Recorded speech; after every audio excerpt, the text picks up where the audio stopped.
कृष्ण का जीवन अनेक रूपों से परिपूर्ण रहा। बाल लीला, रास लीला, युद्ध नीति, राज्य नीति और अंततः वैराग्य। परंतु उनके जीवन की सबसे मौन यात्रा वह थी जो द्वारका से वृंदावन की ओर लौटती है। उस अंतर्मन की यात्रा में जहां उन्होंने राधा को नहीं स्वयं को पाया। यह कथा उस आत्ममंथन की है जो कृष्ण ने तब किया जब संसार उन्हें भगवान मानने लगा, पर वे स्वयं एक प्रेमी बने रह गए। अध्याय 1, द्वारका का वैभव। मन का सुना कोना द्वारका सोने से बनी नगरी, जहां हर कोई कृष्ण की झलक के लिए आतुर रहता। रुक्मिणी, सत्यभामा, जामवंती, मित्र, मंत्री, सब कुछ था कृष्ण के पास, पर एक मौन खालीपन उन्हें भीतर से काटता रहा। उन्हें स्मरण आता यमुना का जल, वृंदावन की बांसुरी, राधा की मौन दृष्टि। अध्याय 2, स्मृतियों की पीड़ा। रातों को जब राजमहल शांत हो जाता, कृष्ण अपने आंगन में बैठकर बांसुरी बजाते। वह धुन उनके भीतर छुपी पीड़ा को बाहर लाती। राधा का नाम उन्होंने किसी से नहीं कहा, पर उनकी आत्मा हर बार राधा को पुकारती। वे जानते थे कि राधा उनके पास नहीं है, पर वे भी जानते थे कि वह कभी दूर नहीं गई। अध्याय 3, उद्धव की उलझन। एक दिन उद्धव ने पूछा, प्रभु आप सब कुछ पा चुके हैं, फिर यह उदासी क्यों? कृष्ण मुस्कुराए, जो पा लिया वह स्थूल है, पर जो छूट गया वह सूक्ष्म है, और सूक्ष्म ही मेरा सत्य है। उद्धव नहीं समझ पाए,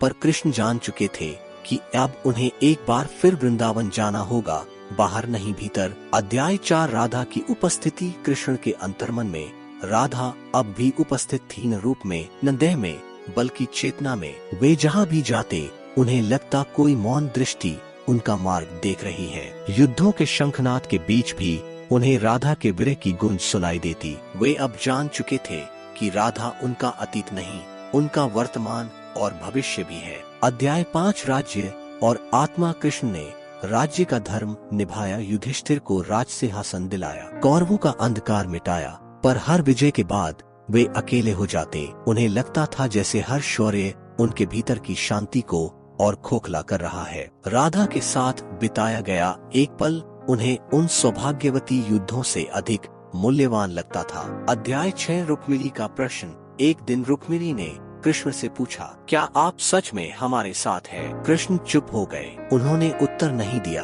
पर रुक्मिणी ने उनकी आंखों में राधा को देख लिया। वह स्त्री कृष्ण की सबसे प्रिय हो सकती थी, पर राधा कृष्ण की आत्मा थी। अध्याय 7, वापसी की पुकार। एक दिन कृष्ण ने सब कुछ छोड़ देने का निर्णय लिया। उन्होंने अपनी बांसुरी उठाई और यमुना की दिशा में चल पड़े। वे जानते थे कि राधा वहाँ नहीं होंगी, पर वे यह भी जानते थे कि राधा वहीं है, वृंदावन की हर गली, हर वृक्ष, हर वायु में। अध्याय 8, वृंदावन का मौन आलिंगन।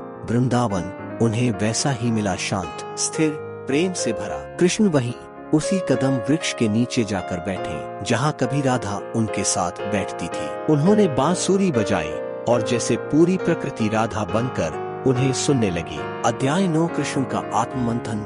वृंदावन में उन्होंने न कोई संवाद किया, न किसी से भेंट, वे केवल स्वयं से मिले। उन्होंने पूछा, क्या मैं ईश्वर हूँ?